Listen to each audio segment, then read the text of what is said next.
people forget that America broke away as a tax rebellion. Why were they being taxed? Because the King of England was in debt to the central bank over the French, the war with the French, and so on. And he couldn't, because of Magna Carta and because of Cromwell's changes and so on like that. He couldn't overtax his own people, but the people in the colonies were considered to be purely his subjects, and they didn't have parliamentary representation.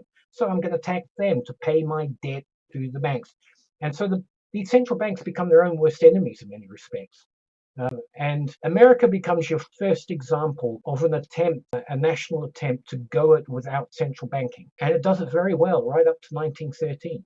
It manages to get past that until it gets betrayed and it gets put under this particular system. I've always looked at America as a country that tried to break free. And of course, in 13, the Federal Reserve Act was officially. Yeah, it's really interesting because people don't understand the duality with how that took place with the Aldrich Bill.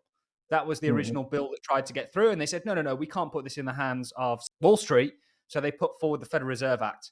And they were both the same people, ran by the same, cartel, if you will. The central banking cartel is what I like to call them. This brings us beautifully on to where we are today in today's sort of monetary system, because we're at a point now where debt is just growing and growing and growing in the United States. $37 trillion in US debt. I don't want to be depressing about where we currently are, but it's hard not to, given the state of things and the comparables that we've just identified for what's happened historically and where we currently are today.